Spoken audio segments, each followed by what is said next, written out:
The movie opens with elite sniper Drasa lying in her hideout like a hobbit in a burrow. She wakes up and prepares for her mission. Extending the barrel of her rifle, she takes aim at a distant airstrip where a private jet is landing. The moment her target steps onto the stairway, as soon as the body drops, she retrieves the spent casing, confirming the kill. The story shifts to former Marine sniper Levi. Plagued by insomnia and nightmares, he spends his nights racing through the city streets. By sunrise, he sits by the ocean, jotting down notes like a man with a Hemingway complex. His routine remains the same until an order arrives on his phone. He's needed at a military base. At the base, he meets a mysterious woman named Bartholomew. Judging by the lack of insignia on her uniform, she's an outsider in this world. She questions him about his habits and his work as a contract killer, referencing the fact that a psychiatrist had previously discharged him from service due to his lack of purpose. I had no reason to. You had no reason. There's not a lot of reasons for me right now. Bartholomew presents him with a new contract. Meanwhile, Drasa returns home to visit her mother's grave and her sick father.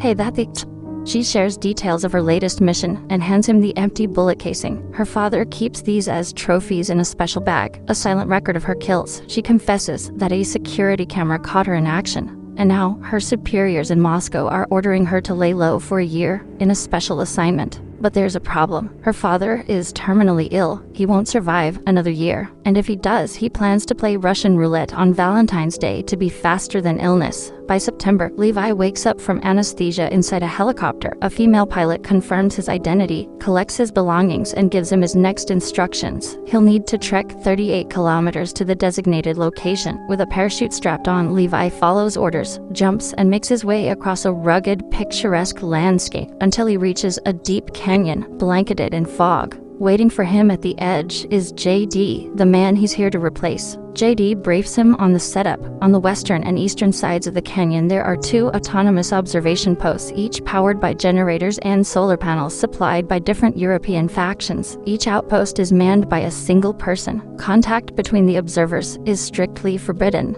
Nearby, there's a small garden, and the forest is packed with more wildlife than Twitter has opinions. The main duty of an observer is to patrol the perimeter daily, checking the integrity of the fence, maintaining the automated machine gun turrets, replacing suspended mines, and repairing any breaches in case something or someone tries to escape from the canyon below. Once a month, there's a mandatory communication check on the only available channel. The perimeter is lined with signal masking antennas that send false readings to satellites, making the canyon invisible from above. JD also warns Levi that if the security system fails, or if something breaches the perimeter from below, an aerial alarm will activate, triggering stray dog protocol. If that happens, the only option is to run as far away as possible. Most of the equipment here dates back to the 1940s. After World War II, the West and the USSR made a secret agreement, so secret that even presidents aren't aware of it, to guard the canyon's exit against what they call the Hollow Man. No one knows exactly what they are, but when 3 battalions of cavalry were sent into the canyon for a sweep after the war, none of them ever returned. JD believes the place is hiding a literal gateway to hell. The next morning, Levi watches as JD departs, unaware that as soon as his predecessor reaches the evacuation point, he doesn't receive his promised rest or paycheck. Instead, he takes a bullet to the head. A quiet execution reported directly to Bartholomew. October arrives. Levi sticks to the routine, patrolling the perimeter, maintaining the defense system, counting the mines, checking turret ammo, and attending the single monthly communication check. Bored out of his mind, he flips through the books in the tiny library and notices something scribbled behind a bookshelf, favorite quotes left behind by previous observers. One day, curiosity gets the better of him, and he picks up his binoculars to scan the opposite side of the canyon. That's when he spots her, Drasa, an attractive sniper stationed across from him. As if sensing she's being watched, she turns around, but without binoculars, she can't see him. That night, during a storm, Levi wakes up in a pit, another wave of PTSD gripping him. He knocks over a glass of water, shattering it and cutting his foot. As he bandages the wound, he notices a light flicker from the tower across the canyon. Drasa is awake too. November rolls in. On her birthday, Drasa goes a little overboard with cake and champagne. Feeling tipsy and craving some kind of connection, she suddenly feels an urge to communicate with Levi, the only other person out here in the middle of nowhere. She catches Levi's attention by firing a shot into the air, then holds up a piece of paper with a message written on it. Using his binoculars, he reads it and replies that contact is forbidden. but he can't resist the challenge. He raises a bottle of potato moonshine, toasting to her health. Their little celebration continues. Feeling playful, Drasa turns on some music and dances, then pushes Levi to show off his sniper skills. She shatters his cup with a precise shot, daring him to return the favor. He shoots her bottle in response. Smirking, she raises the stakes, balancing a second bottle on her head. But before Levi can take the shot, searchlights suddenly activate beneath his tower, scanning for movement. Leaning over the railing, he spots disturbing creatures crawling up the canyon walls. Without hesitation, he opens fire. A mine detonates, sending several attackers plummeting into the abyss. Drasa quickly joins in, activating the heavy machine gun on her tower. They nearly wipe out the wave of creatures when one of them climbs onto her balcony. She spins around and starts shooting, while Levi provides cover fire with his turret. Explosions from the mines send shrapnel flying, hitting Levi's shoulder, but the automated turrets kick in, mowing down the remaining creatures. The attack finally dies down as Drasa patches up her wound. She looks across the canyon and thanks Levi, calling it the best birthday she's ever had. The next day, as they clean up the battlefield, they both spot a drone emerging from the thick mist below. It hovers for a moment before darting off into the distance, vanishing as mysteriously as it appeared. In December, Levi decorates a tree outside his tower with spare light bulbs, sending a holiday message to Drasa for Christmas. They spend the rest of the month playing chess from a distance, building snowmen in each other's honor, and continuing their unconventional companionship. Then February 14th arrives. Drasa feels a deep sadness knowing her father is dying back home. She writes Levi a message confessing that she wishes he could be there with her. Something about her words sparks an idea. His military-trained mind gets creative. Levi grabs a grenade launcher round, carefully removes the explosive charge, and unspools a coil of rope in his courtyard. Securing one end to his tower, he loads the other into the launcher and fires. Drasa watches in shock as the projectile lands near her feet, setting a small patch of ground on fire. Laughing despite herself, she stomps out the flames and ties the rope securely. Now, stretching between them, high above the canyon, is a makeshift cable connecting their two isolated worlds. Levi, leaving a handwritten dinner invitation, prepares for the big night. He shaves, picks a modest bouquet of wildflowers, and gears up for the journey. Hooking his carabiner onto the rope, he pushes off and glides over the abyss. Misjudging the momentum, he ends up dangling in the middle, forced to pull himself along hand over hand, something he's gotten used to after months of isolation. Finally, he reaches the other side, coming face to face with Drasa for the first time. She's prepared a rabbit pie, but insists he clean up first. You smell.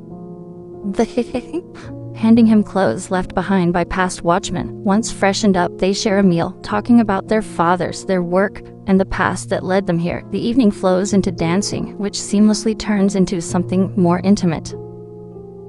Later, Levi confesses that he writes poetry and even composed one for her, though he refuses to recite it. Morning comes and Levi readies himself to return before the scheduled communication check-in. But as he makes his way back, they realize too late they've missed another attack. The creatures are already scaling the walls of her tower. One disturbs a mine, detonating it and severing the rope. Levi plunges into the thick fog, barely managing to deploy his parachute in time. Without hesitation, Drasa grabs her own parachute and leaps after him. She crashes through the yellow mist, landing in a raging river. In the process, she loses her ascender, the crucial gear for climbing back up. Meanwhile, Levi wakes up hanging upside down, his parachute tangled in the trees. Before he can free himself, a massive caterpillar-like mutant lunges at him. He barely manages to shoot it off before cutting himself loose, only to drop straight into a thick, glue-like substance. The more he struggles, the tighter it constricts. Because it's not just mud, it's a living, hungry organism. Just as it's about to clamp down on it, Drasa appears, blasting its razor-like jaws apart and pulling him free. They push forward through the eerie, fog-drenched forest, heading toward the eastern cliffside to climb out. Before they get far, they're ambushed by eerie riders wielding sabers, wooden, puppet-like creatures resembling the twisted offspring of Pinocchio.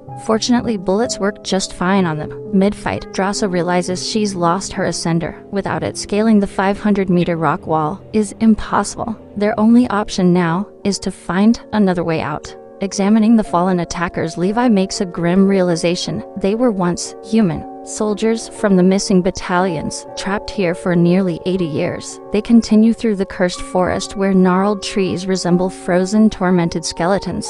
Eventually, they emerge into what looks like an abandoned military base. Tattered flags of Britain, the USSR, and the United States flap weakly from the flagpoles. The cracked asphalt hints at an earthquake long past. Stepping into a church, they find pews lined with skeletal remains, evidence of people who had once sought shelter here, only to meet their end. The skeletal remains scattered across the pews tell a grim story. Judging by the traces of cyanide, the people here took lives. As Levi and Drasa move deeper into the building, they're suddenly attacked by spider-like creatures made entirely of skulls. Before they can recover, the doors burst open, and the hollow men storm in, adding to the chaos. Realizing they're outmatched, the two blast a hole in the wall with a grenade and escape before the situation creates a hole in them instead.